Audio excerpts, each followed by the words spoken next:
Hey, my name's Jonathan, and I'm a veteran.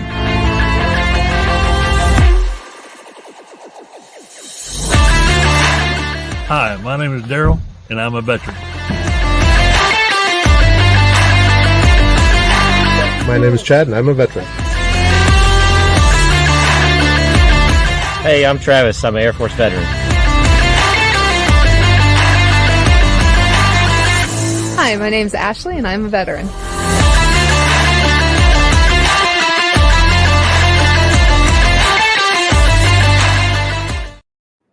Well, hello, everybody, and happy Sunday. Hopefully, everybody is having a wonderful weekend and, making the best out of your days. So, couple things. I went with my husband and a couple of coworkers on Wednesday, so that would have been 9/11, and we did a golf tournament for Minutes Wisely. We were participating in that, and really proud of ourselves. We came in, we were actually 7 under, which was amazing because I'm really bad at golf. So that being said, proud of what we did. But more importantly, this was the first inaugural golf tournament for Minutes Wisely, and they raise money for Gold Star families, first responders, and veterans, and they take them then to different sporting events and escort them to their seats, etc., all over the place. So kind of exciting. They actually did an amazing job and what they were able to net for purchasing those tickets, etc. So I'm really happy for them. I'm really excited for next year. And they had 23 teams this year. It was amazing. 23 teams. Really proud of them all. So let's see. Who do we have out there? Trophy King online. Welcome, Jim from Trophy King, New Jersey. Wonderful. He's looking forward to learning more about Travis. Jim, welcome. Thank you. Jason, thank you very much. I know you're out there traveling, and so thank you for taking the time and supporting me as always. So I want to give a big shout out to Frank DeMith. So if you followed me at all, he was a guest not long ago on my channel, and he wrote a book called Of Vital Interest. And so I have here his book. If you have not read this, you want to go out, you can go to Amazon, etc. They've got it in hardbound. They also have it in paperback, and it's a great book. I do have 2 sitting here right behind me that are for giveaways. So when I hit the 500 subs, we are going to be giving those away, as well as some others that I do have packed up because we had moved. So unfortunately, I don't have those readily available, but I will be finding them very shortly. I'm still trying to get everything situated where I like it, as far as the monitor, camera, etc. Not quite there yet, but we'll get there. So I appreciate everybody bearing with me on that. So I do want to invite everybody to please welcome my guest, Travis Partington. He is a Marine veteran, and I am very honored to have him agree to come on and have a conversation. Hello. Carol, good evening. What a pleasure to be here. How are you doing? I'm doing excellent. I feel really short, though. The monitor is really, if I scoot back a little bit, maybe give me a couple of inches taller there. No problem. Hey, Ron, welcome. Thank you for showing up tonight. We really appreciate the support. Hope everybody's doing well over there.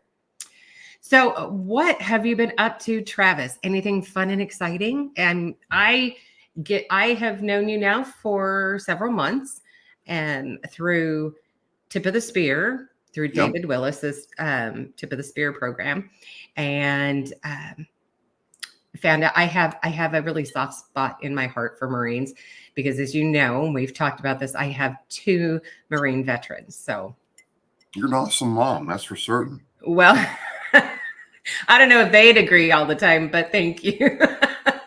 No, that's a hard job. I mean, I thought about it before we got on. I'm like, I used to call my mom up from Gila Bend, Arizona, before we went out into the desert to play in the sand and with our radars and missiles. Like, hey, mom, I'm going out in the desert. It's going to take 125 degrees. Hang up the phone.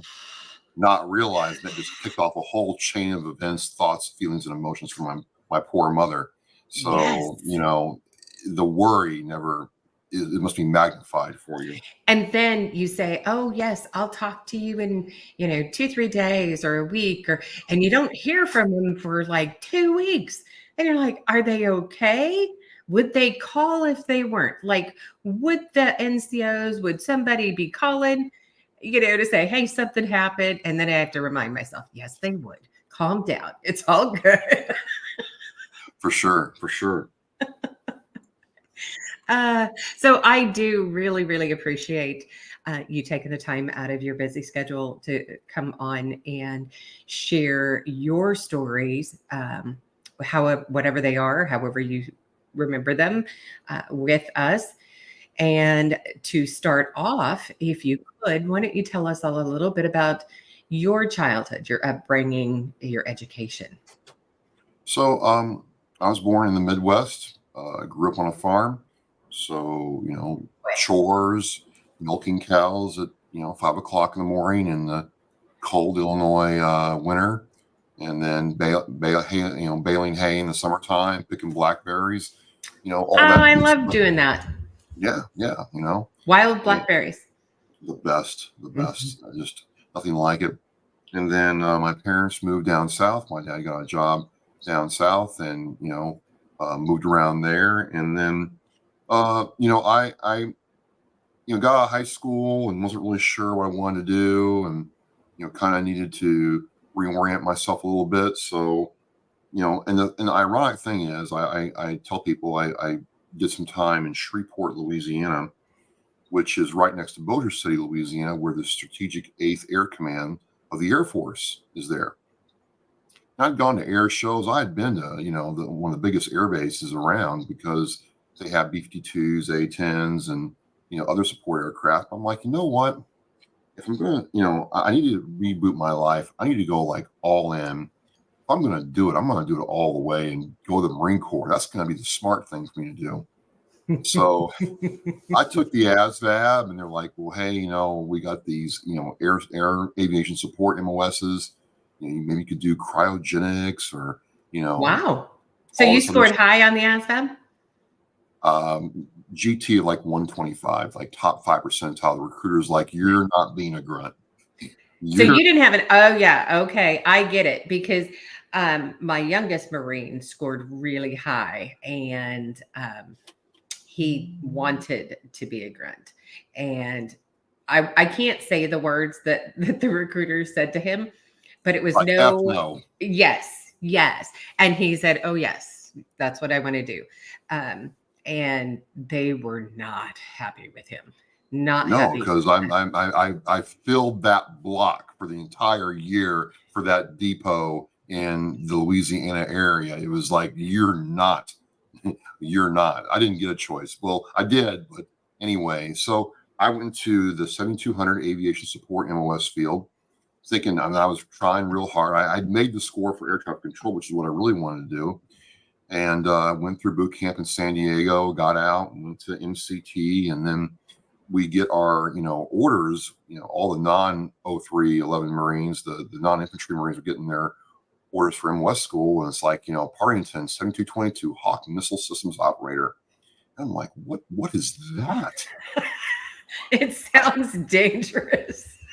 I'm like, sir, what is that? And he's like, well, I don't really know. You might want to ask the Master Sergeant. Master Sergeant, Fort Bliss is a great duty station. You'll love it there. But what is Hawk? He's like, I'm not really sure, but make no mistake, they'll teach you all about it when you get there. And they did. So Hawk is a air defense artillery system, and we shot missiles as long as your car. They weighed about 1,500 pounds a piece Oh at my. airborne targets anywhere from 20 to 60 miles away. That's what we did. And it was a very unique MOS. And the unique thing about it real quick was I get to Fort Bliss, which is in El Paso, Texas, and it's anything but blissful. The Army has a sense of humor. And I'm at the little check-in place. The Army Sergeant First Class C7's like calling the Marine Corps depot, and they're coming to get me. And I sit in the car, and there's a lieutenant and another PF private, and they're like, "Hey, don't you know Hawk is going away?" I'm like, "Get out!" The Marine Corps, in their wisdom, wouldn't put me in a job field that was going away. That just doesn't make any sense. Why would you spend all the time, effort, and money training me in a job field that's going away? But yes. And this has been a source of angst for me my entire life afterwards. And finally, I had someone tell me, look, they had a slot. You filled the slot in the recruiter's mind, job well done, put them in that slot, move on. So I go through Hawk School. I get sent to Yuma, Arizona, the only place where it is. And, kind of like a lot of things, it was post Desert Storm, post, Somalia and all that.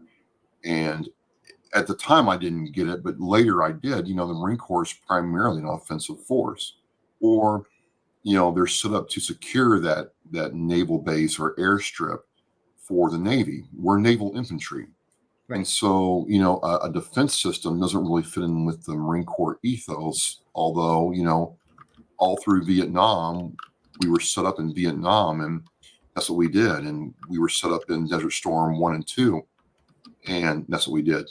So I got it, but literally, I got to Yuma, and about 2 years later, they started the process saying, "Hey, we're gonna, you're done. There is no more Hawk. There is no more MOS." And it was a really interesting time in my career, and why my Marine Corps experience and for Hawkers and a lot of us was different, because we were trying to get promoted, from lance corporal to corporal.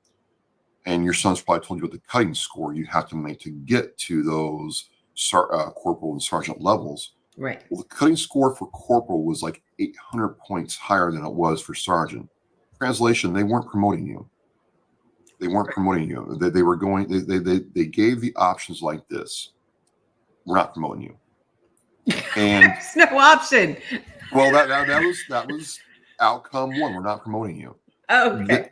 You had the option to go to the meritorious boards, but here was a problem with this: is they're not going to give it to a Hawker with no MOS when they have H&S battery, the motor T, supply, MBC, S1 through 3, all those Marines that could stay in the Marine Corps. They weren't going to give it to one of us when they had like 200 Marines. There were like 800 people in First Lam, and 200 of them were, support MOSs. We're not going to give it to those Marines that don't have a home. We're going to give it to the ones that do. So you had to really be a stellar Marine to even get a shot on the meritorious board. But the third option, which is what the Marine Corps preferred, is like, hey, you know what? We're not going to promote you. The meritorious thing is probably not an option either. But if you re-enlist or take this package for artillery right now, we can promise you corporal stripes. How about that, Lance Corporal? How about that? And I'm like, wait a minute. You messed this up the first time. I'm supposed to trust you the second time? Right. Oh, yeah. And I said, wait a minute. The cutting score for, no disrespect for a cannon cocker, is not anywhere close to what it was to get into Hawk. Well, that's the beauty of it, Marine. You'll be a smart Marine going down there and helping those artillery guys out. What do you say? And then it all became academic. I got hurt. We were on a boots and utes run. I stepped into a hole in the desert. Oh. Hurt my patella real bad. And, it was, hey, you know what? It got to a point after 8 months. It's like, we're not going to, operate on you because there's no MOS. We're not going to get much out of it by doing this. But what we'll do is we'll separate you medically. We'll give you an honorable discharge instead of other than honorable, and you can go on with your life. Go to the VA, you'll be all set. And I'm like, well, that's not a bad idea of all the options I've heard. And I got out, and I rode from Yuma, Arizona to Boston, Massachusetts on my, Honda Shadow motorcycle and started life in the Northeast. There you go. So let's go back a little bit. Sure. Sorry about that. That was long. No. That was life in a nutshell. I loved it. So were you a studious child? Did you like school? I didn't like school. I didn't like math. Let's put it like that. I didn't like math. Yes. I'm the same. I have one son who's like that. Math is not our friend. 4 out of 3 don't like math. So, Well, I mean, it's the way it was taught too. That's a different story. But I crushed English and written and communication skills and yes. civics and all that stuff. That was my jam. Yes. So. And so when you well, I guess let me ask: did you play any sports through high school? I did. I still do and did weightlifting. Okay. And for all of those out there, weightlifting is a sport. So It is.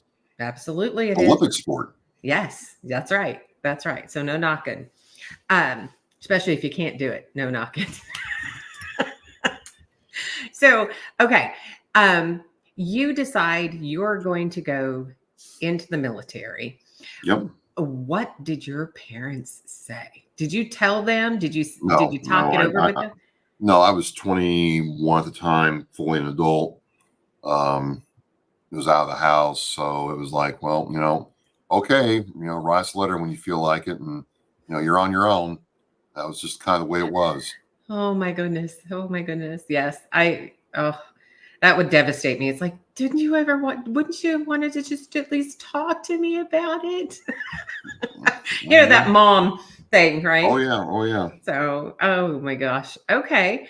And were you then deployed at all or just No, that stateside? was the irony. I spent my entire tour in Yuma, which everybody complains about 29 Palms being hot. No, Yuma's It is hot. besides Death Valley, it's number 2 for being the hottest place in the continental United States. Wow.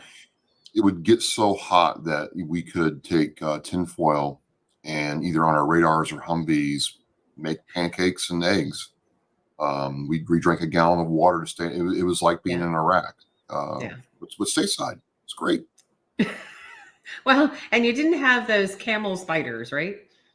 Oh, we had scorpions and I was going to say everything else.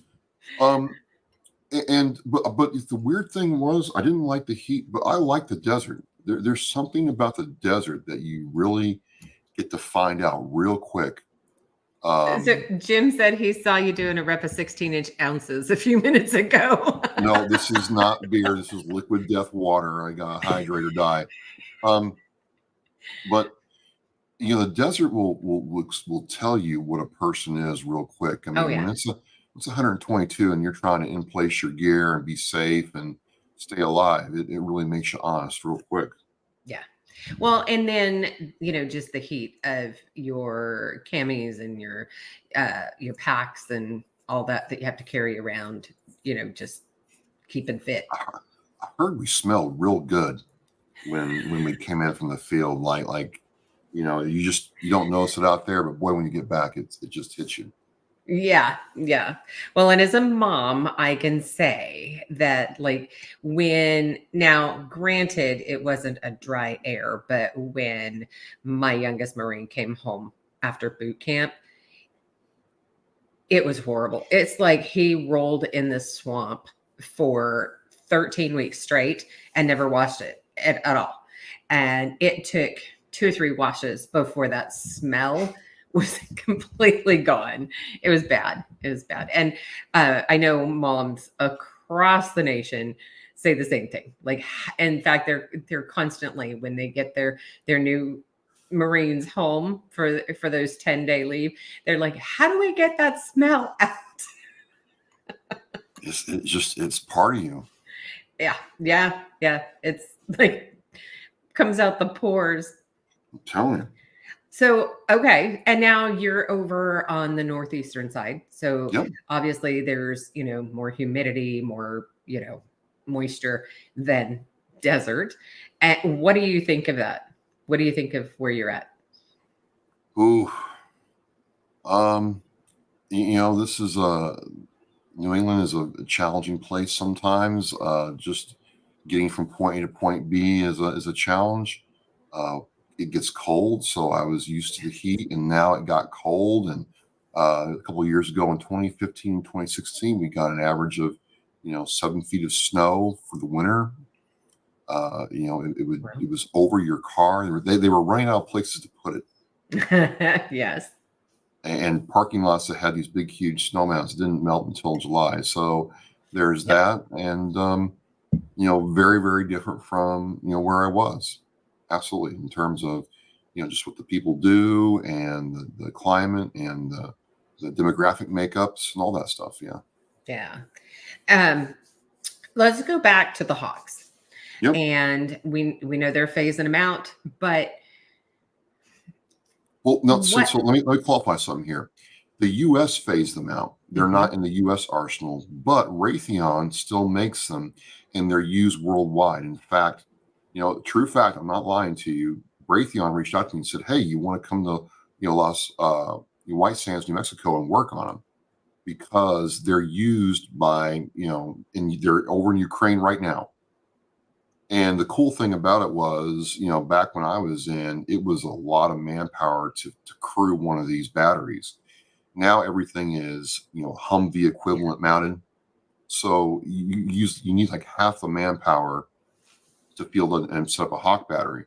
So it's still being used. I'm like, that's not fair, man. I mean, the Germans used it for all that, and Russia ran into some Hawks when they tried, coming over to the Ukraine border. So a little part of me is like, I wish I was there almost. I get it. I get it. Um, so, and I understand obviously what they do, Yep. but what was it like moving them around? I mean, you're talking 1,500 pounds. I So a Hawk battery, the standard Hawk battery is 6 launchers with 3 missiles per launcher. So that's 18 missiles. Um, that's a acquisition radar that does find the aircraft or the inbound Mhm. enemy targets, missiles, whatever, and then the tracking radar, and then the control van, and then the generators to power everything. So what happens is, we set up in our little area around the asset or area we're supposed to protect because we don't want the enemy, bombing us or doing, God knows what. And we're watching the sky. We're getting feeds from other radar specialties or from they had to where we could hook up to the Navy assets, Arleigh Burks, and other long range destroyers with long range radar, and we could just sit there quietly and watch the sky. And so just set all that up and understand what does what, when to run the power, hydraulics, electronics, all that stuff. You get to learn a whole lot, and then you learn how to drive the loader, which we got a basic course in Hawk School, but then I got my loader license and then my missile license, which allowed me to say that I could help crew putting together the missile and get them ready to fire, right? Right, And right, absolutely. you're doing all this stuff. You're drilling. You're in the heat. You're getting hot. It's just miserable because the sun's just baking the sweat right off of you, and it's like this is just not what we're not in Okinawa. We're not on a ship. We're in the freaking desert, and it's just the suckage is real until the shoot. We actually get to fire one of these things at a target, and I'm telling you what, Carol. The first time I saw that missile come off the rail, you hear this boom, and that boom is not it's a solid fuel rocket missile, Mhm. but that's not the missile like igniting. That's the missile breaking the sound barrier, like right after it leaves the launcher. It's going Oh, that wow. fast, Okay. supersonic, and it's especially at night. It is like, and when that happened the first time, I'm like, you know what? I don't care what I got to do. I am going to be in the Marine Corps for life because there's nothing like it. Because I'll be honest, I mean, look, I'll get in a group of Marines. It's like, yeah, I'm a O3. I'm a, motor T guy. I'm this and that. What'd you do? Well, I fired a missile as long as your car target's 30 miles away and we hit it. And here it is. you can't top that. Right. I'm sorry. I mean, and I love my 0311 brothers and sisters, but an M240 Golf can't match a Hawk missile. It just can't. I'm sorry. So the seeing that thing came off the rail was life changing. I am like, this is it. This is for me. I was motivated. I'm like, I don't care if my sergeant makes me PM all the launchers all the time for the next year. I will do whatever it takes to get into the control van because there's a pecking order. You got to, Right. crew the missiles first, then the, tracking radar, then the acquisition radar, and then you got to get the test for the van. So I'm like, I was in. That's awesome. That is awesome. Now, how was it? Did you have to sit in medical to be medically separated? So what happened is Yuma doesn't have really a big medical area from a naval standpoint. Mm-hmm. They don't have a Navy hospital like some of the other bases do. Miramar had a true Navy hospital. Other Marine Corps bases had Navy hospitals, right? So they had for lack of a better term, a clinic or advanced clinic. Right. If you got really messed up, they sent you to Yuma Regional, and if they could get away with it, they sent you to Balboa to get worked on. So the Navy guy came over, they assessed my leg, they took some x-rays, they did some more testing, and they're like, well, his patella linking to his quad is compromised, and the fact of the matter is he's not going to get, without intervention, he's going to get progressively slower, and I was done. Yikes! Yikes! And I will tell anybody, I don't blame the Marine Corps, I don't blame the NCO and officer took us on the run. I don't blame I don't blame anybody. Right. And people ask me why. It's like, well, look, I didn't know them, but I saw guys in boot camp go on to medical repair platoon their first couple days there. Mm-hmm. Guys on a hump in, boot camp, messed their leg, knee, and back up. And they got kicked out of the Marine Corps before they even got to graduate. Yeah. It's just, I can't complain about it. And I'm not mad at anybody. It just happened and I had to deal with it. Right. So did they provide you with any resources? Not really. When you were looking to transition out? Well, we went to the transition TAPS class, which is Transition Assistance Program school, and it was a week-long thing. And the only thing that I really got out of it was get certified copies of your DD-214 and go see your county or local Veteran Services officer. That's pretty much the sum total of everything they taught at that time. And what was your cumulative time in? 3 years and 9 months. Okay. Gosh, you were so close. Was it a 4-year contract? Yeah, 4-year contract. Yeah. Okay, so close. And I'm really feeling though for you because being that close to the end of your contract, right? I mean, to have that fulfilled, but I understand exactly what you're saying as far as the Marine Corps not investing, because at the end of that 4 years, you could very well not re-enlist.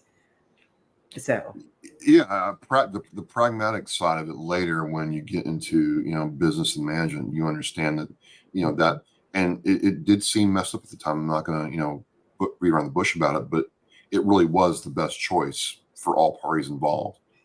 Why keep me in there and keep hammering on me and me get hurt worse, or me do all this? And I'm like, I'm out anyway. Right. And that's what happened. And as one of my sergeants later said, hey, you know what? It's don't tell anybody you served 3 years, 8 months, 9 months. You just you served your time. Mm-hmm. You were where you're supposed to be, and you got your honorable discharge. So there's no ways about it, and moved on with life. Yes. So when you got out, what did you do? What was the first thing that you did? Well, obviously, I rode my motorcycle. All 3,685 85 miles. Oh, wow. So then got to Massachusetts and figured out, oh wow, there's no job waiting for me. I got to figure this out. And I did go to my veteran services officer, and Massachusetts has one for every community locale. So a lot of states have them at the county level, or Mhm. even at the regional level. Like some of the bigger states will have one spread across a wide region. Well, Massachusetts said, we want one in every town to administer services to veterans there. And I met this master sergeant from the Army. His name was Joe Colantonio, and he looked at my DD 214. He asked me some questions. And he said, "Hey, you're going to do this, this, and this, and I want to update in a week." And my first job was working at the at CVS, which in the pharmacy, which I hated. But hey, I had to pay the bills. I had to, Right. We do family. things we don't necessarily like Right. in order to get by, right? But it was a real shift going from working on a high speed system like that to somebody angry that their Viagra prescription wasn't like on time, ready to go, or they couldn't refill it. It led to some interesting conversations, but it's the truth, right? Yes. And then the master sergeant, he's retired, of course, but he called me back and says, "Hey, I've got this program." Because one of my challenges was I get out, I have a resume done, and technical, so on and so forth. But the civilians didn't mean anything to civilians. The fact that I had worked on this, multi-million-dollar radar system meant nothing to them Right. at all. Because And how does so it translate into the civilian world? it was like, wait a minute. Well, I learned how to do this. It is technical. It is complicated. What's the deal? So he's like, "Hey, this Veterans Center, New England, it was called New England Shelter and Home for Veterans, has this computer class. And it's going to start in 4 months. So I want you to, get ready for that." So it was a 6-month course. I went into Boston every day, got my certificate saying I can work on computers, which I'm like, compared to what I had done, it was kind of like, what am I having to do this for? But it was amazing. Once I had that piece of paper, the civilian's like, "Okay, now you're real. Now you actually matter. Now you have something that we can get our heads around." Yeah. And got a job doing computer work at a headhunter company, and then got a role at a firm that I'm working at now. Nice. What what is it that you like to do? I have to ask this question. You and I talked about this before when we were backstage before the start of the show. What hobbies do you like to do? Well, let's see here. I guess not a hobby, but one thing I like to do is I absolutely love getting to spend time with my sons, and they're all like out of high school and older now and going their own way. And I'm certainly not cool. I've learned to accept that I'm not cool, but I like to think that I am, and they tolerate it. So whenever I get a chance to spend time with them, that's the best thing. Something I enjoy doing. I like to read. I read a lot. I like my Freedom Unit dispersal machine, both in Arrow and solid state Understood. format. Yeah. See, I'm picking up what you're putting down. Exactly, right. So I love doing that. And more than anything else, I would say the last two things is I like my motorcycle. Really enjoy riding my motorcycle, and then I do weightlifting. I still compete in weightlifting. So those are things that not all the time. I can't do any of it as much as I would like, but when I get some spare moments, that's what I like to do. And how's your leg then? Did you ever have surgery on it or just? So I'm so glad you asked. Well, it's its own story, so buckle up. 3.5 years ago, in June of 2021, I'm getting ready for a meet and doing my thing, and I'm lifting 231 pounds over my head, and all of a sudden I hear this pop, I and I collapse on the floor and found out that it was my quadricep tendon. And when the surgeon opened me up, he's like, "Hey, did you ever injure anything like this in the past?" I said, "Yeah, as a matter of fact, this is how I got out of the Marine Corps. He's like, well, I could tell. It looked like, a rubber band had been just stretched one too many times and finally failed. And sure enough, the bill on that came due, in a very abrupt and uh, exacting way. Oof. And 3 years later, I'm fine. So what happened was I was in the VA system. I received VA PT care, and I told the physical therapist, hey, I really want to get back to being the best I can be, because maybe I shouldn't have, but I started YouTubing what that injury is like in recovery, and found out if you didn't do your PT, if you didn't work on your flexibility and getting the scar tissue all worked out, there were guys my age with walkers and canes. I'm like, please, God, no. I mean, I prayed to the big dude upstairs, the Supreme Commandant and Chesty Puller. I'm like, say a word for me, man. I don't want to be like that. And, told my physical therapist, and she's like, well, this is going to be hard. And, my surgeon's like, if you're going to try to get back to being like, some sort of athlete, or, as the best you can be, you're taking the hard road. And I'm like, well, I don't want that. He's like, no, we don't want to see you back here. And if you don't do your PT, you're going to have scar tissue issues. So you got to get it going. So I did all that. I worked on it, and it was hard. It was quite, it was a period of sustained discomfort, Carol. Let's put it like that, just to summarize. And then, I'm like, hey, I'm doing this. And all kidding aside, it's those lessons you learn in the Marine Corps when your sergeant is smoking you because the room isn't exactly right, or you're not running fast enough, or that you missed a target lock and you should have gotten it. That just carried me through. Awesome. So how long did it take for your recovery? I would say so. It was a year before I started being able to really ambulate. So I had the injury. I was 10 weeks in the brace where I couldn't move my leg at all. Then I had to learn how to walk again, go up and down stairs, the whole 9 yards. So it was about a year before I could like walk 100 yards without, worrying if I was going to fall. And then, about another year before I'm like, okay, we're starting to roll. And this last year's been great. Like there's no pain or discomfort in the leg. I'm like strong, or I'm getting strong again. And went to the VA, and they're like, this is great. I mean, this is really like great to see you thrive like this. The VA was great. I mean, I hear all kinds of horror stories, but once that team figured out that, hey, this guy's for real, they got behind me in a big way. They're my cheerleaders still to this day, and I just can't say enough good things about them. That makes me happy because, like you, I've heard a lot of bad things too, and I have heard some good things as well. So it's easy to put bad things out there, right? When you have a bad experience, but you don't hear enough of the good. So thank you for sharing that. I think that's amazing. And you are podcasting. You have your own podcast. And if you could, why don't you share what that is, why you started it, etc. Absolutely. So, I've always liked radio. In fact, one of my first paid jobs in Shreveport, Louisiana, was working for 98 Rocks, 98.1, 98 Rocks. And Shreveport is like a lot of towns in the South. They're primarily a country rules there.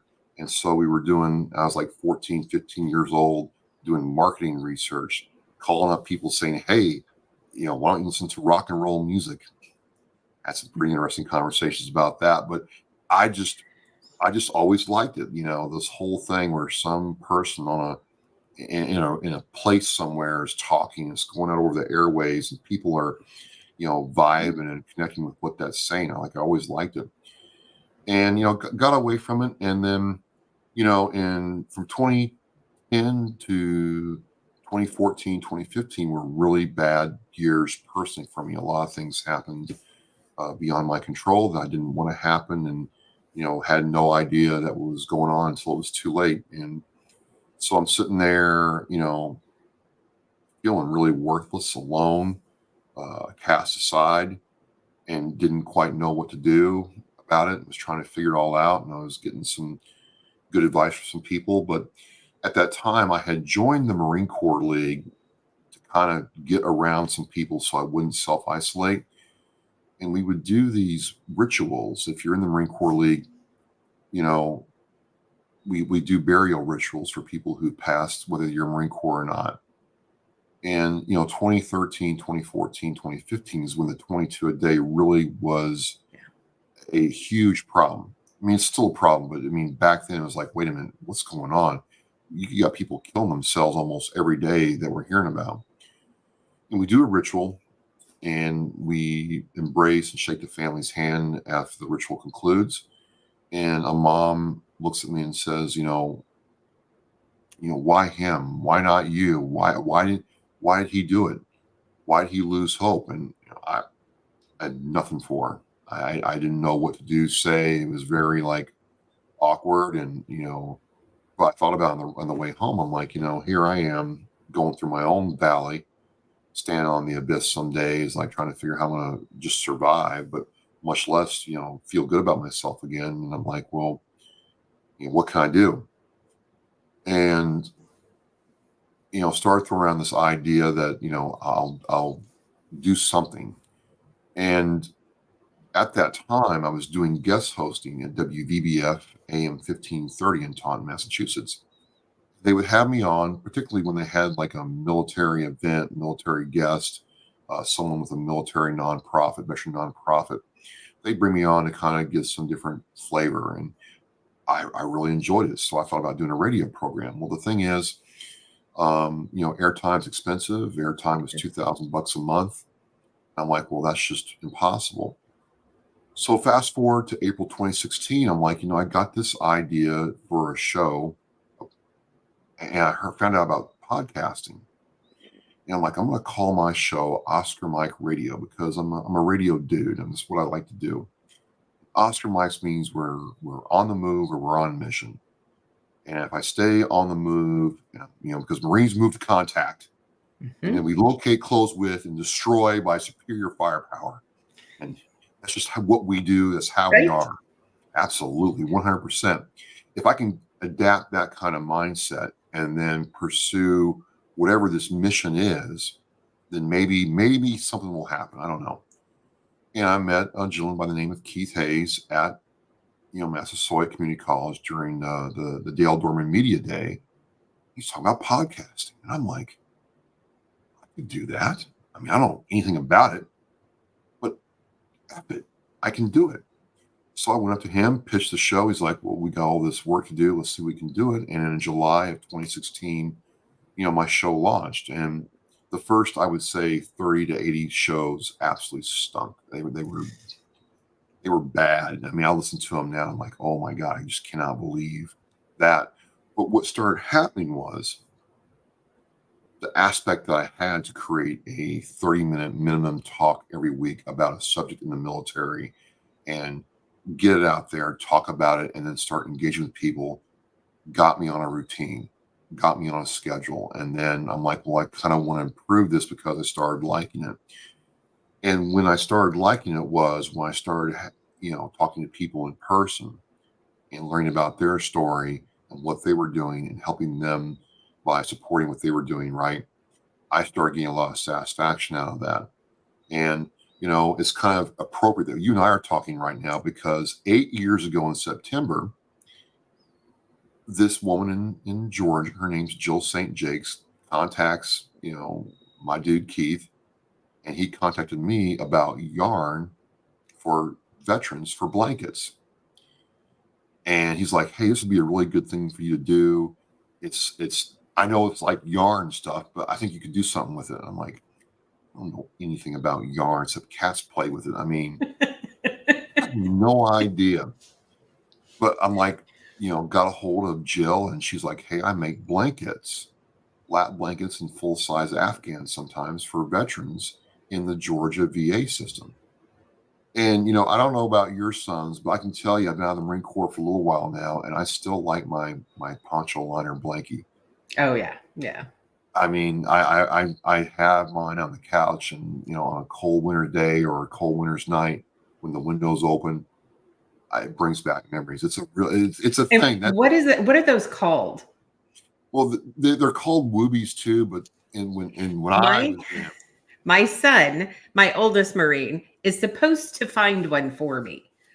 you can order them online. Yeah, but it's not the same, right? No, no, I mean, no, I know you can get. technically it's the same, but when it comes from him, it makes it Well, more. he should be able to go to the Yeah. uniform supply store and get you one. Yes. And I knew actually when you started talking about that, because we did have a conversation about that once before. My son and I about those. So I've yet to actually see them or put hands on them, but I'm familiar with the term too. So Well, it's a lightweight thing that stays real warm. It's not mhm. too heavy. It's just right, Carol. It's just right. And so you then started what after she? So I started looking around for yarn. I'm like, I'm like, holy moly, a skein of yarn is like $5. Like, how am I going to do this? And so some of my colleagues had a Project Linus Club. And Project Linus is a group of people who knit and crochet blankets for kids with cancer. And it's big up here because you have a lot of the children's hospitals and the big cancer hospital up here, Dana-Farber. Yeah. And they have a whole pediatric wing. And so my colleagues said, hey, we'll give you, we got like bags of scraps and leftover skeins from other projects we've done. We'll give it to you. But you have to learn to crochet. And the idea being, we're going to teach this dude with these big, huge, Shrek ogre looking hands. We're going to have some fun. We're going to this is Boston, Carol. This is you gotta earn it up here. You gotta earn I it. guess. So we're gonna watch you fumble around with the crochet hook. We're gonna make fun of you, and then we'll give you the yarn, but not before we've made fun of you. I'm like, you know what? If I gotta take some ribbing and some, You're a Marine. You can do this. right, I can do this. I can do this. And so I did it, and I'm like, man, this is hard. But for whatever reason, and I don't know why, I never quit. And so I've just kept making these things. In fact, while we're talking, I'm making Look at one you right now. go. Yeah, yeah, yeah. So, and I showed you one that I finished earlier today.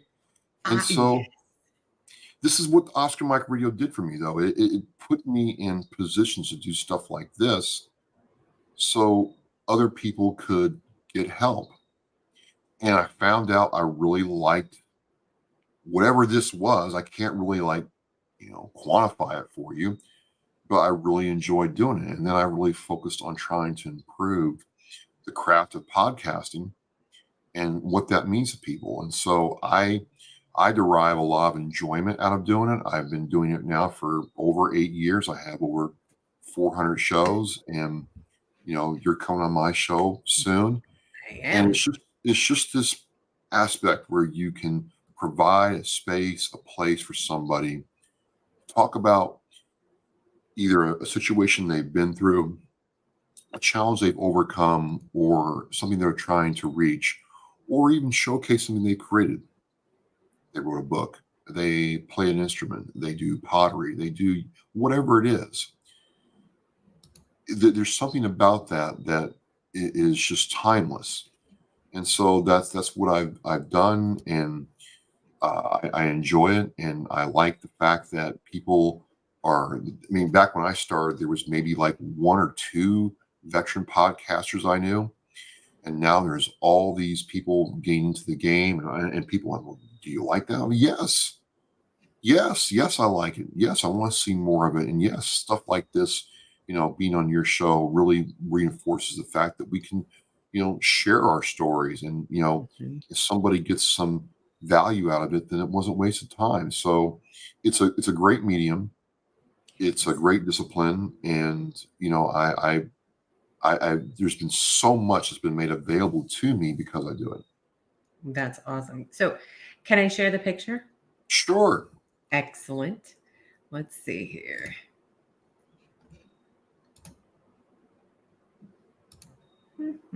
Hmm.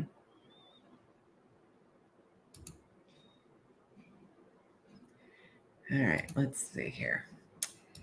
have to be more talented. No problem.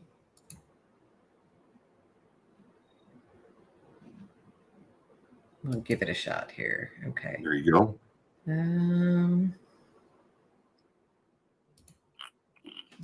It's not popping up, and I don't know why.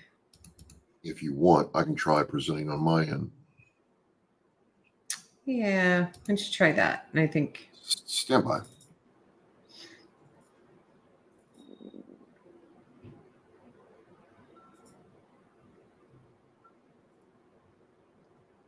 Let's see here.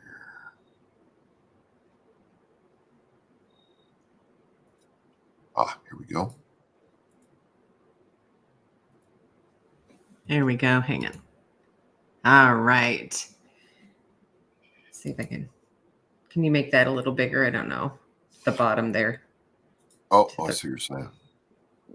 Just full screen. Well, that's full screen. Okay. All right. Oh, well, that's cool how that works. Yeah, that is pretty cool. Look at that, guys. Isn't that amazing? And that took you how long to do? About 50 hours. 50 hours. But it's beautiful. Absolutely thank beautiful. And how you have it just even over your shoulders, with the wave in the flag itself, it just really adds to it, the way it's kind of laying. Well, thank you. I love it. And so now you're working on one that's camo colored. Yep. That one's going for. So I am board chairman for a nonprofit called I Got Your 6'2" Lives at Once, and I'm doing that. Here we go. I'm doing the camel blanket for our fundraiser next month. That is wonderful. Now I have to say, in really getting to know you today, we have so much in common that I don't know that you're aware of. Probably not. So, one, I used to be a DJ. No kidding. Honest to goodness, in Reno, Nevada. Love it. Yes, KWNZ, and it was a top 40 station. And so, gosh, two of my brothers were DJs as well. I started, it ran downhill, but I actually started as an intern, although I'd been around it all my life. I actually met Jay Leno because he was from Reno and he was a comedian, just normal comedian. And he was doing an interview in the same station, and it was a KOZZ, classic rock station. And they had him in, and as he finished, he was walking out, and I happened to be coming in to the studio, well, more the office, and met him then. So met a lot of great artists. Kidding. That must have been cool. It was really neat. And then, gosh, yeah. So I interned for a bit at the station, putting together the top 40 songs requested. This was in the 80s. So, didn't have the computer to do it for us, but loved it. Loved every minute of it. I did. And I think back, because I used to have to do on the weekends, the Casey Kasem show. Right. And those came in the 12-inch vinyl, and you got two of them, and they were double-sided. Okay. And we had two record players side by side. And afterwards, they'd get pitched. They got tossed in the trash. Can you imagine what that would be like today? Wow. Yeah. That's hard to even. I didn't know. Just to have one of them. I know. I would love it. I'd absolutely love it. But you never thought about it. And then when I left, we had just introduced CDs, like just. But I remember, and probably, I don't know. So back in the day, you had to have an FCC license to be on the air. because Right, of course right. there were things you couldn't say, etc. And I had one, and it had no expiration to it at all, which was pretty impressive, I thought. But I remember a couple years back, so we had moved to Montana, in a little small town, and they had just a nonprofit at that time. It was a nonprofit radio station. And there was an office in there that I was working for. But the owner of the radio station, he'd play the old timey stories, right? Like the Lone Ranger and things like that. And I made comment to him, you need an 80s show. And he looked at me and he's like, yeah, well, set it up. Like, okay. So I did that for 3 years. Nice. Oh, bless you.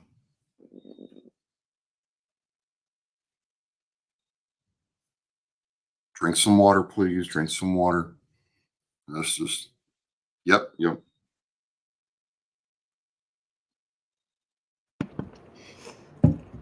I have to stop choking before I can drink. Excuse me. But anyway, so fun. Yeah, no problem. No problem. Please.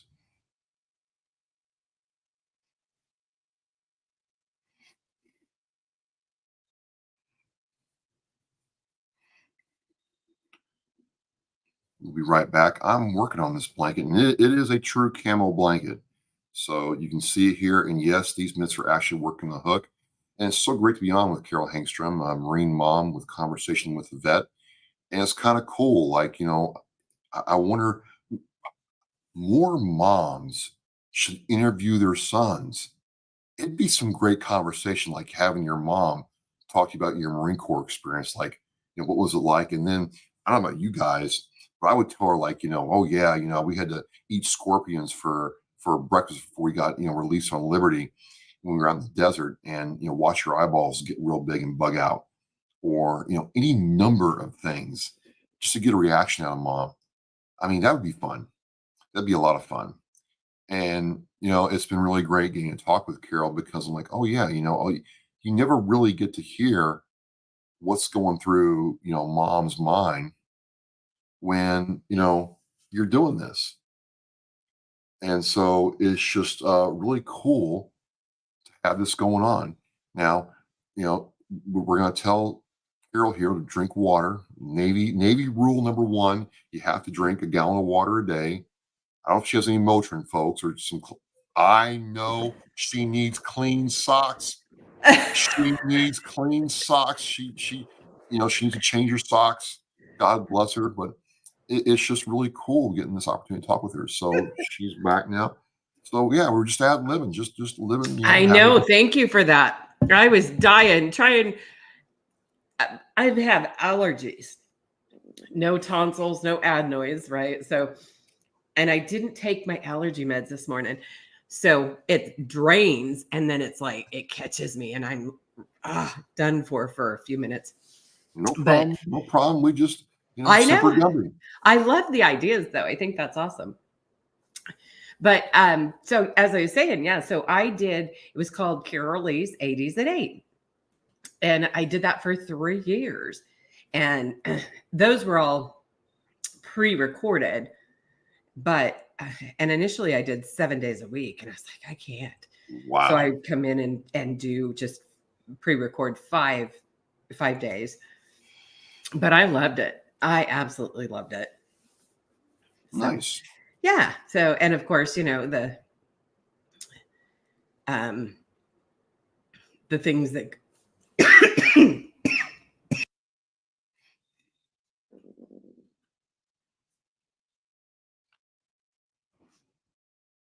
if I got Oscar Mike Radio socks made,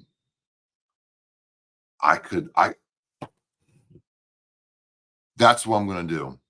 I'm going to get like Oscar Mike Radio water and some, I don't know, candy mints and call them Motrin in the pharmacy bottle because I can't like send you like Motrin in the mail. I don't know if the post office would like that.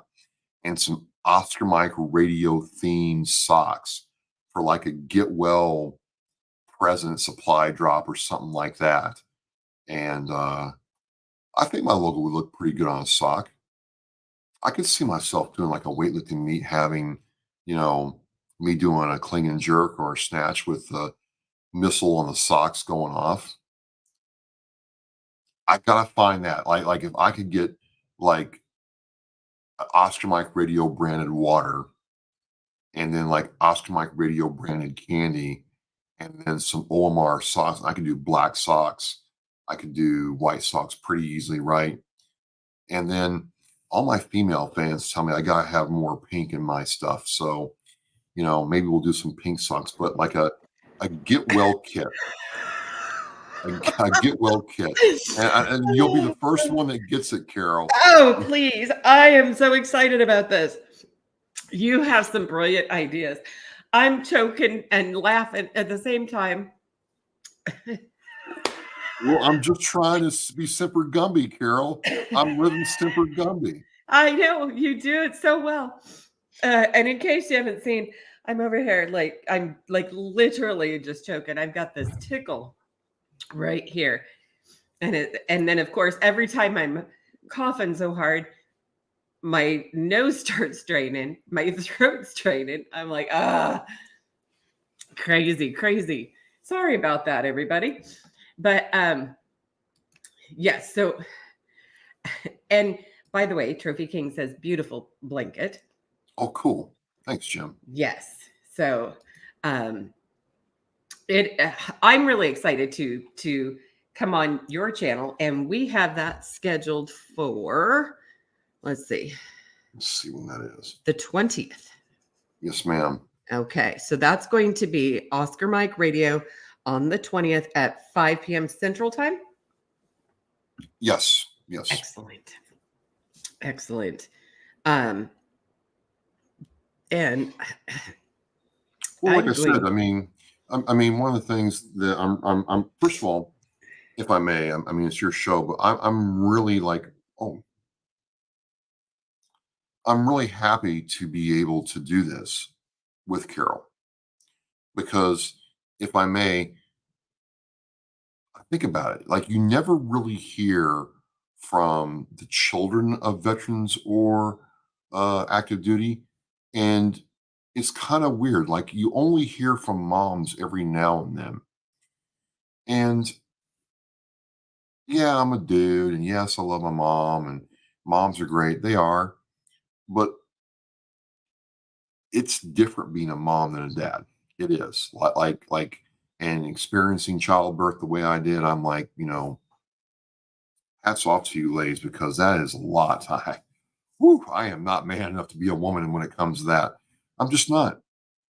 So I think a lot of times, moms see, their sons or daughters wanting to do this. And I have to think that the first thought is back to when, that mother first held her child, who's now all grown up, when it's just breathing its first couple of breaths. And so it has an effect.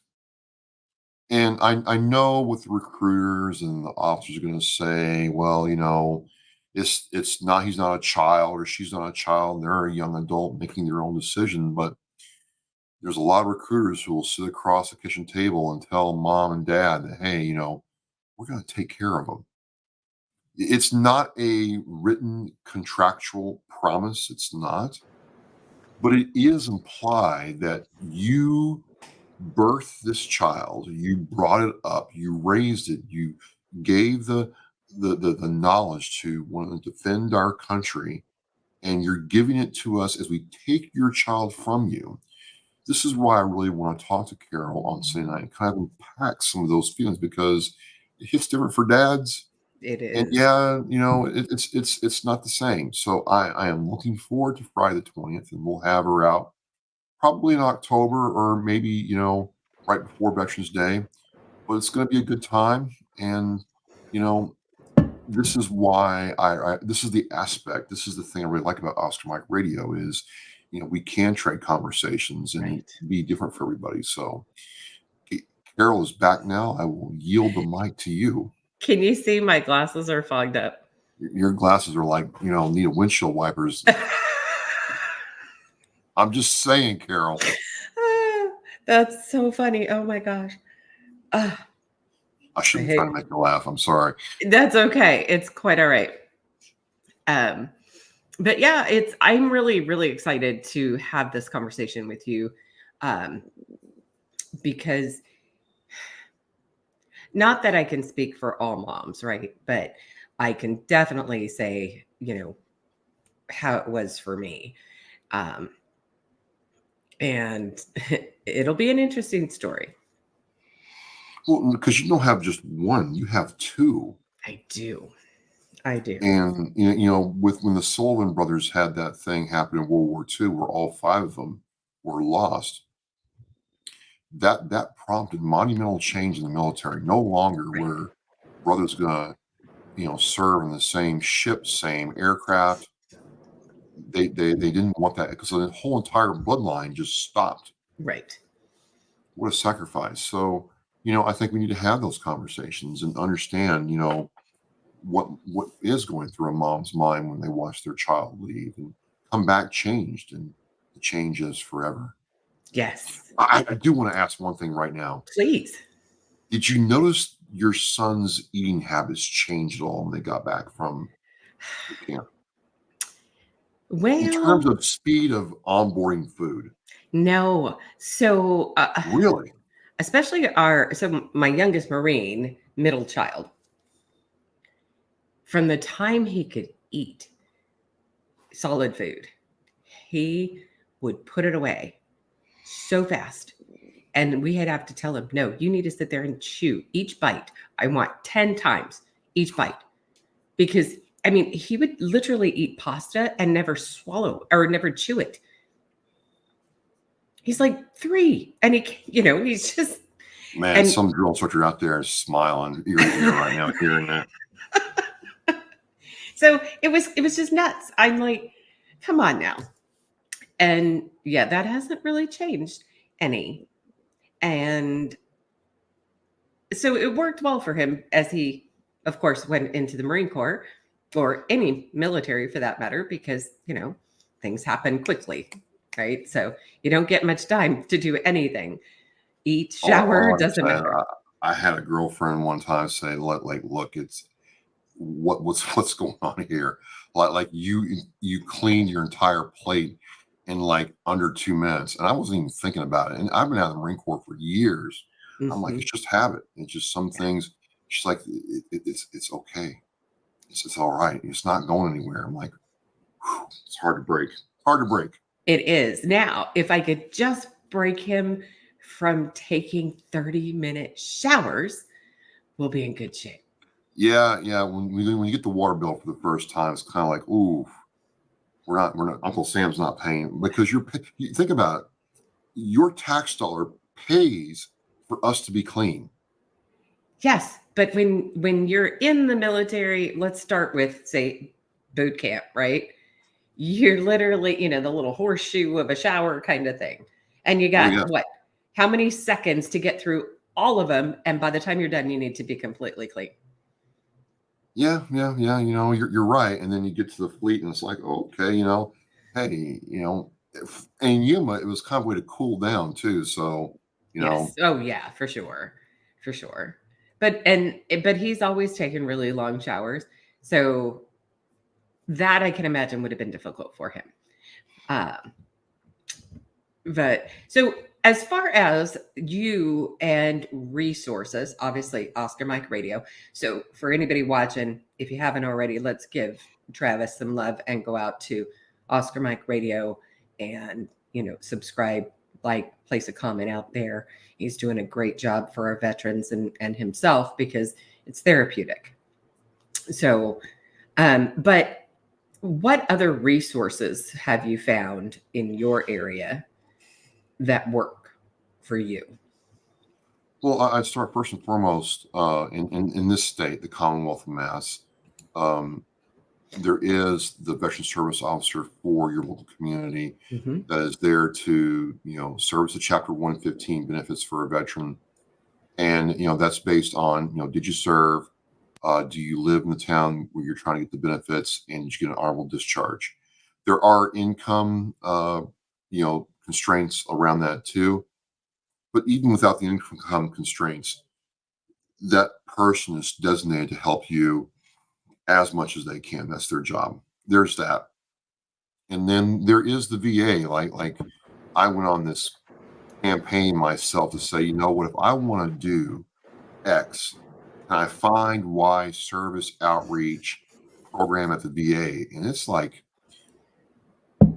I'm not thinking big enough. I'm not really know how they do this, because there's tons of stuff out there that is there for veterans like me and your sons to use if you want to use it. And you don't have to be hurt or anything. It's just there for you.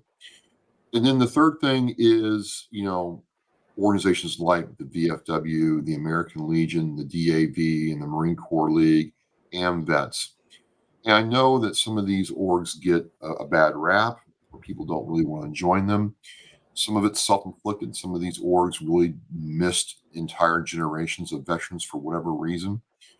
But I tell people, look, you're going to be, even if you go back home, you're going to be a stranger in a strange land. And, those vets at these orgs are going to understand what you're going through.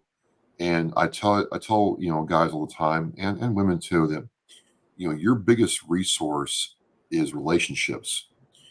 There's all the orgs, nonprofits out there, but it's the relationships you make, civilian and veteran, but veteran especially, because it was a naval submariner who, over dinner at a Japanese restaurant, decided to hire me, take a chance on me. It was, a chief petty officer, retired. He's like, what, this guy has something that I want to see if we can grow. It's other people like that that'll do you a solid, versus somebody who is not. Now, there's a lot of great civilians out there who, will support you, but, veterans will support each other. So you want to go to these places where the veterans are.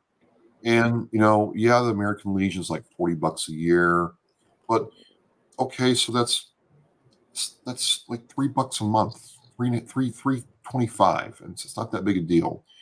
That's a cup of coffee at Starbucks. You can or less than a less beer. than right.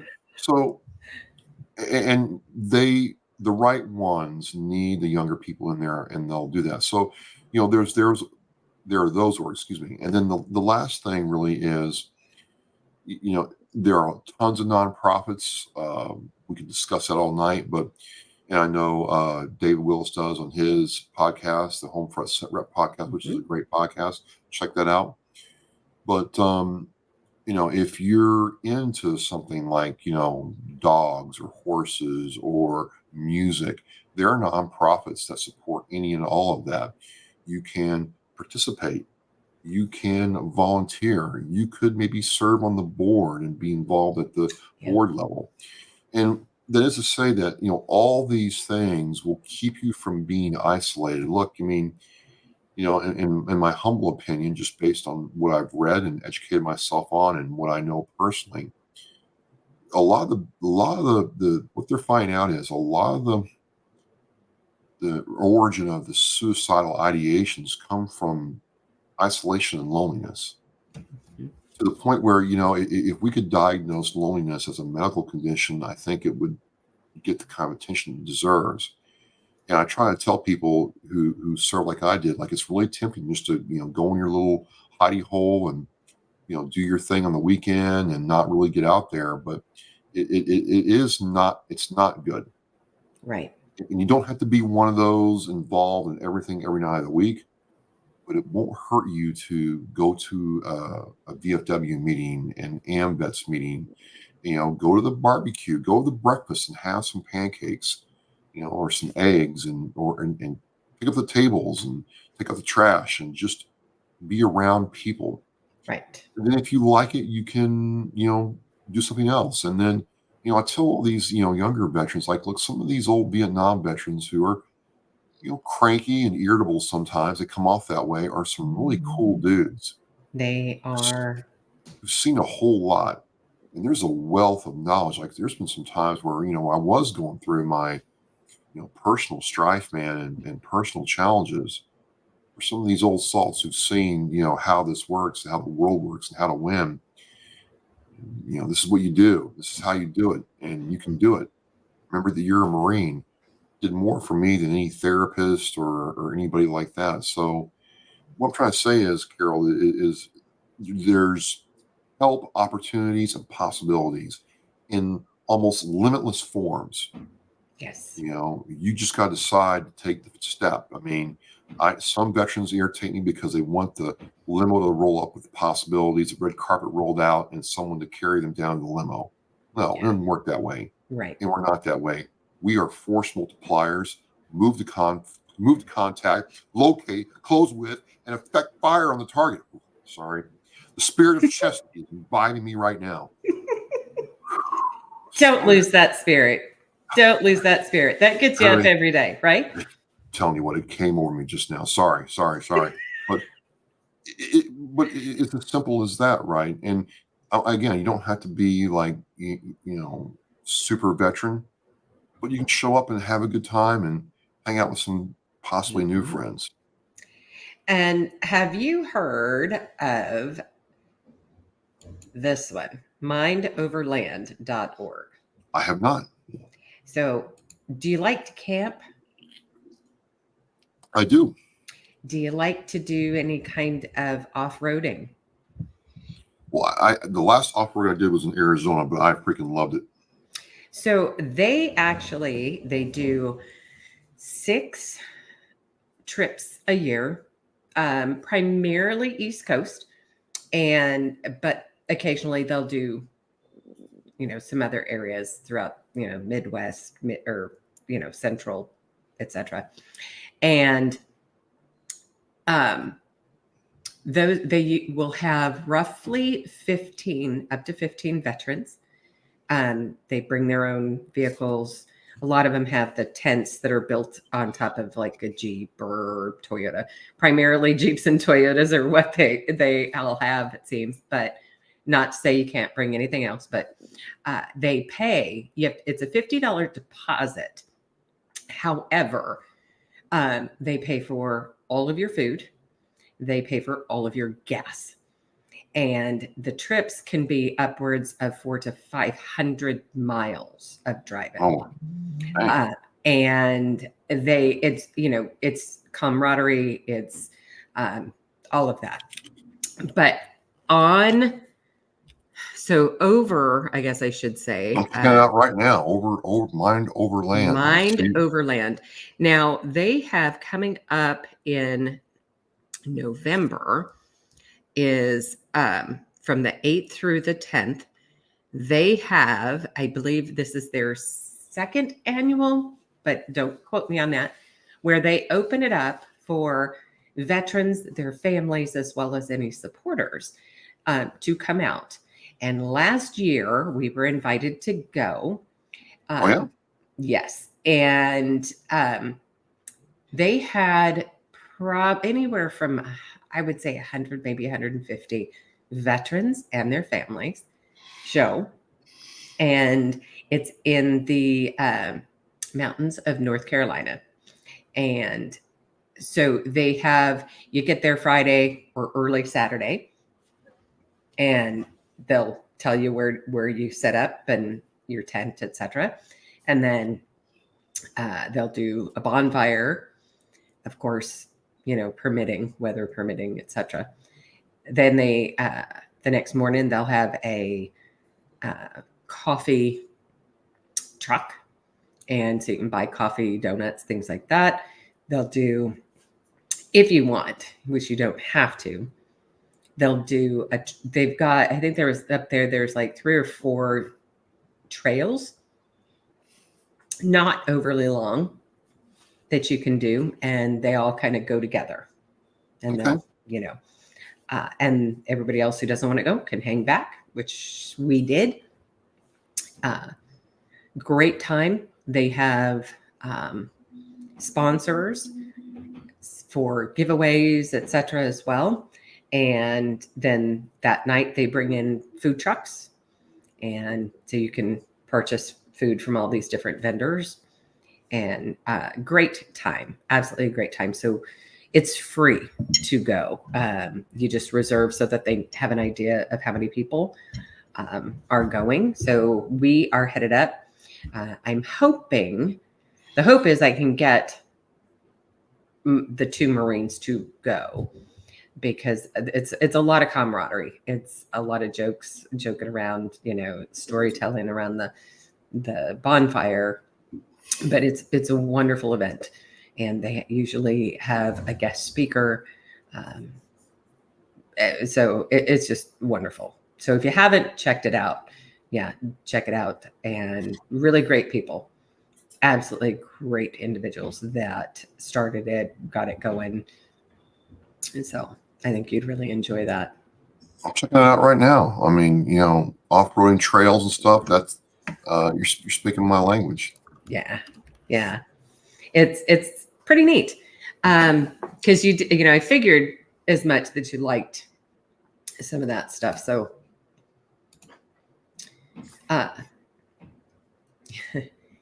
got excuse me, Jim, telling me cough lozenge or hard candy to produce saliva will help decrease dryness of throat, which I wish that was the case. It's just everything draining from the sinuses. It seems to be my issue most often if I forget to take my. Well, I've heard that people move to Tennessee or grew up in Tennessee, and the allergies are just in that part of the country really bad. Yeah, it's like the allergy capital here in Tennessee, and then we moved to the nursery capital of the world. So not nursery as in green trees, stuff like that, not babies. Yeah. So if I was allergic to babies, How's the honey there? Do you ever consider like doing the honey trick where you try to eat the local honey to get the? I haven't. I mean, I've thought about it at a different house. We just recently bought this one, and so I'm not even sure really where everything is yet. I just found a Kroger the other day. I was kind of excited. The population here is pretty minimal, which is nice. We love that small town thing, and but yeah, I've got to check that out for sure. All right. So, but does anybody have any questions? If you're out there still with us through my whole coughing mess, if you have any questions for Travis, go ahead and get those put out now. And let's see. So so Jim had called you Travis Elvis Partington. Thank you for your service. The voice. Oh, the voice. Oh, okay. I'm sure it's the voice, because you definitely have a radio voice. I noticed that first off the very first time I heard you. Well, thank you. Let's see. Alrighty. Yeah. And Ron said he had to run. He said, thank you for sharing your story and a big thanks for your service. Well, thanks for being a great American. What do you think when people say thank you for your service? Well, first couple of years really freaked me out. Like what the hell is this? What's going on here? And then, talking to, this guy is like, I started saying, thank you for being a great American, or thank you for being an American worth fighting for. And it kind of closes the loop. Yes. And some veterans get really like in their feelings about it because, but I'm like, hey, guys, there was a time in this country where you'd get spit at. You would be asked to leave a restaurant. There were no discounts or parades for you at all, yes. Period. So now you have people wanting to, ensure that your time serving the country is acknowledged and honored. I found it to be true. Just saying, hey, thanks for being a great American. just closes the loop. It's not weird. It's not uncomfortable, and everybody kind of wins. Right? It kind of boosts everybody's morale. Exactly. And I started saying, thank you for your sacrifices. Oh, Because so much, I mean, as a mom, right, I understand, the sacrifices that military men and women for have. sure.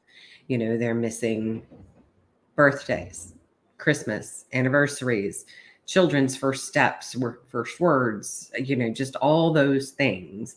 And so I get it and I understand that. But sometimes the population who doesn't have any military that are close to them, military service men and women, don't. So I think that's what I started saying was thank you for your sacrifices. For sure. So, well, Travis, do you have any other words of wisdom for anybody who's interested in or thinking of joining the military? Any words for them? Any?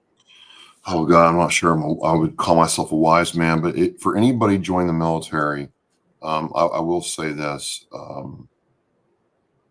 there's a lot that you're going to take away from the experience that your recruiter won't tell you about.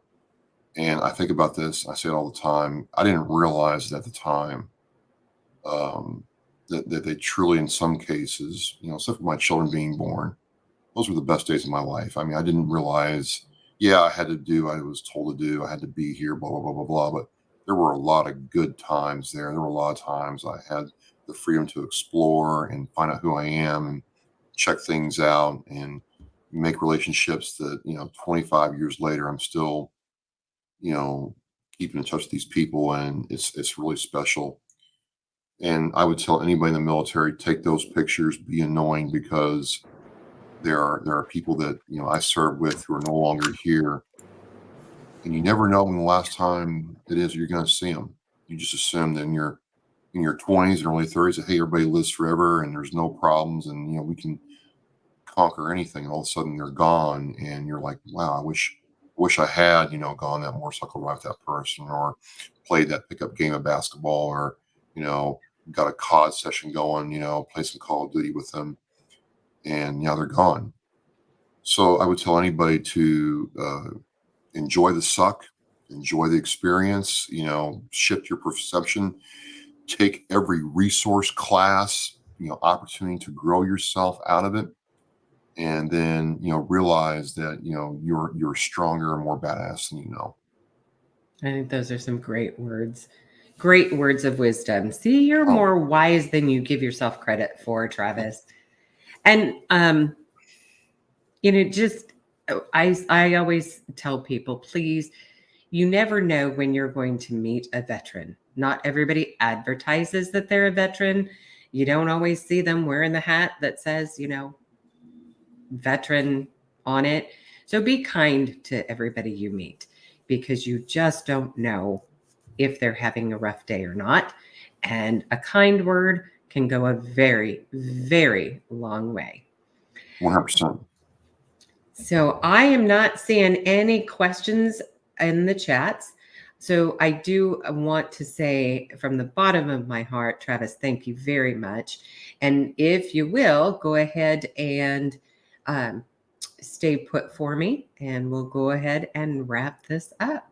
Everybody out there, thank you so much for sticking with me, sticking with Travis, and we expect to see some socks out there and water with some logos here very, very soon. So y'all have a great night, and we'll Thanks, see you JCL. again next weekend.